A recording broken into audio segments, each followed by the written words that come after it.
Baik pemirsa, kita lanjutkan kembali diskusi kita kali ini. Dari Gedung Balai Kartini ada Saiful Mujani dan di studio bersama saya Mas Fahmi, politisi muda PDI Perjuangan. Saya ke Pak Saiful dulu. Pak Saiful, sekarang bagaimana dengan nasib dari Demokrat sendiri kalau melihat peta politiknya sekarang?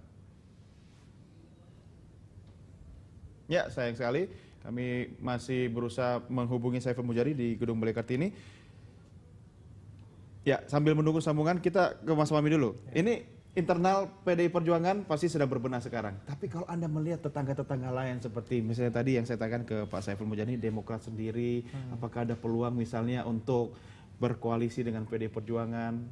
Saya pikir gini, kalau kita... Ini bukan Bu Mega sama Pak SBY ya, tapi partai maksud saya. Saya pikir Bu Mega berbahagia lah kalau ngelihat hasil beliau dalam mengelola partai selama 10 tahun ini sebagai oposisi, kemudian mampu melakukan proses estafet dalam kepemimpinan nasional maksud saya, dengan menampilkan Mas Jokowi sebagai regenerasi untuk calon presiden. Saya pikir ini sudah luar biasa jejak Bu Mega di dalam menjadi contoh bagi para pemimpin bangsa saat ini. Ya, itu butuh jiwa besar loh. Ini tidak permasalahan jiwa besar, ini pembisik Bu Mega saya sampaikan cuma dua. Siapa itu? Tuhan Yang Maha Kuasa dan harapan rakyat yang terkandung dalamnya. Saya pikir Mas Fahmi juga bisik-bisik Bu Mega. Banyak banget nanti yang bisik Bu Mega itu ketika konsepsinya dia yakin, beliau akan dan sepakat untuk ideologi Trisakti, karena beliau mengemban itu dari ayahnya, ya saya pikir beliau akan coba mengawal itu sampai... Mas, kalau sudah begitu seharusnya nggak muncul dong, seperti yang Anda katakan tadi, Jokowi yes, PDIP no. Nah, itu yang muncul kan saya sampaikan dari 2 hari yang lalu dalam beberapa media, saya sampaikan ada partai tertentu elitnya tidak yakin bahwa capres yang diusung partai ini akan menang. Partai tertentu ini partai apa? Oh, saya nggak. Saya pikir itu ntar bisa dicari mungkin di daerah pasti. Kenapa tidak yakin bahwa calegnya akan... Bukan, capresnya akan bisa memenangkan Pilpres.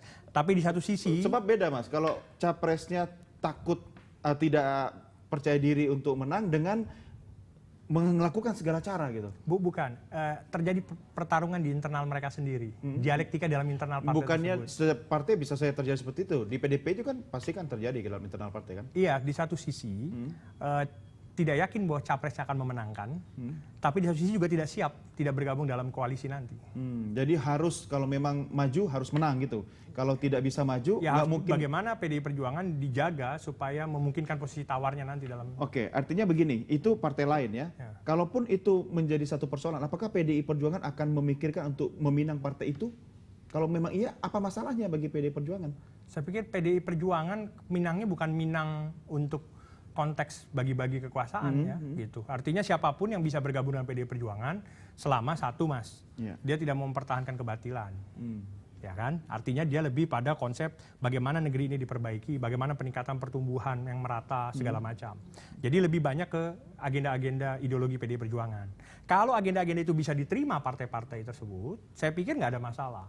Gitu. Tapi kalau ternyata agenda yang diutamakan adalah bagaimana membagi-bagi kekuasaan, bagi-bagi menteri, seperti mengulang periode yang lalu, saya pikir lupakanlah harapan yang seperti itu. Ya, kalau begitu Mas Fahmi harusnya PDIP juga harus percaya diri dengan misalnya 30% gitu kan, atau suara yang lebih besar sehingga mampu membentuk kabinet yang kuat nantinya.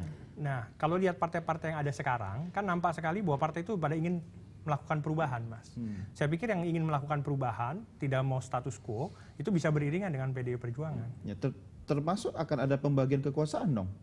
Kalau mau bareng sama PDI Perjuangan. Iya, tapi kan platformnya disamakan dulu. Kalaupun Anda mau jadi Menteri A, Anda mau jalankan nggak kebijakan PDI Perjuangan seperti itu? Anda yakin akan bisa seperti itu? Sementara di Kabinet Pelangi yang sekarang ini kan juga sebenarnya kan pembagian kekuasaan itu cukup merata dalam tanda petik. Tapi platform masing-masing partai tidak bisa jadi satu dalam kabinet kan? Walaupun Presiden penanggung jawab pemerintahan. Nah ini kan satu jalan ke kiri, satu jalan ke kanan. Ada yang mengatakan begitu. Iya, betul. Tapi tetap dengan posisi PDI Perjuangan dengan 19-20, kita kan tinggal membutuhkan tambahan. Dalam konteks untuk... sebagai pelengkap saja misalnya? Oh tidak, yang ingin platformnya mau nggak? Bu Mega dalam posisi bukan meminang.